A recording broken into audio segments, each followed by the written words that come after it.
Hello friends, welcome.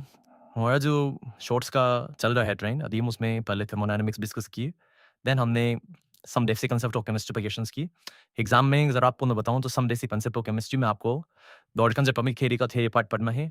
उसके अलावा आपको लॉज ऑफ केमिकल कॉम्बिनेशंस पढ़ने हैं। अभी रिसेंट ईयर्स में statement based question, simple theory based question वहाँ से आ रहे हैं।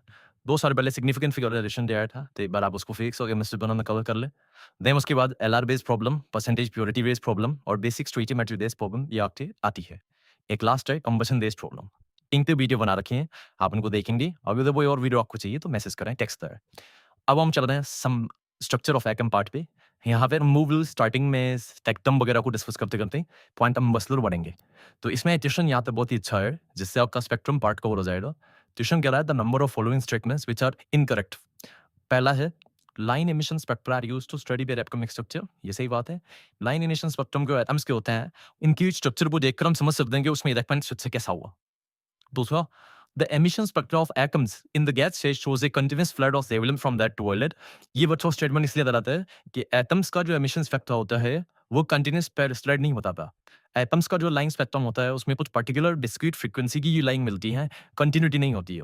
कंटिन्यूटी आती है जब आप व्हाइट लाइट के स्पेक्ट्रम को ऑब्टेन करें फोटोग्राफी प्लेट पे, तो वो without to world continue show पड़ता है। सी पॉइंट है, an absorption spectrum is like the photographic negative of emission. Yes, ये बात बिल्कुल सही है।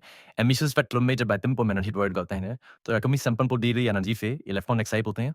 एक्साइटेड इलेक्ट्रॉन जब नीचे आते हैं तब जो वो एनर्जी एमिट करते हैं वो एनर्जी प्रिज्म से पास कराती फोटोग्राफिक वेवफॉर्म मिलती है, जिसमें कुछ लाइन्स आपको मिलती है।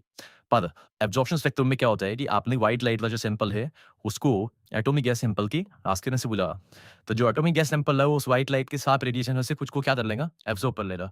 और बची हुई व्हाइट लाइट जो है, रिमेनिंग व्हाइट लाइट, वो जब प्रिज्म से पास होने के बाद फोटोग्राफिक प्लेट विद ड्यूटी है, तो पूरा प्लेट कलरफुल रहेगा क्योंकि व्हाइट लाइट में 7 रेडिएशन से, तो उससे प्लेट कलरफुल होगी। बट जो एटॉमिक सैंपल ने एब्जॉर्ब कर लिए वहाँ पे डार्क लाइन्स आएंगी। तो यहाँ पे डार्क लाइन्स आती है एब्जॉर्प्शन स्पेक्ट्रम में सेपरेटेड बाय कलरफुल प्लेट, और यहाँ पे ब्राइट लाइन्स आती हैं separated by dark plate. Just उल्टा होता है, and that is why absorption spectrum is like the photographic negative of emission. B point है, the element helium was discovered in the sun by spectroscopic method. बिल्कुल सही बात है। तो ये एलिमेंट्स को उनके स्पेक्ट्रम्स को देखते हुए, उनके स्पेक्ट्रम को थ्योरेटिकली बनाने के बाद उन एलिमेंट्स का जो मिनरल या उनका जो सैंपल मिला है उसको एनालाइज करके पता चला कि ये एलिमेंट इस एटॉमिक नंबर वाला होगा। रॉबर्ट बंसन नाम के साइंटिस्ट ने कई सारे एलिमेंट्स को डिस्कवर करने में हेल्प करी। वो फर्स्ट बंदा था जिसने स्पेक्ट्रम को इन्वेस्टिगेट किया, और इन्वेस्टिगेशन से पता गया कि ये स्पेक्ट्रम इस पर्टिकुलर एलिमेंट का हो सकता है। Scandium, rubidium, caesium, gallium, indium, ये सब एलिमेंट्स स्पेक्ट्रोस्कोपी मेथड से डिस्कवर किए गए हैं। ये बात एनसीईआरटी में लिखी गई है। और हीलियम भी डिस्कवर किया गया सन के अंदर। Thank you.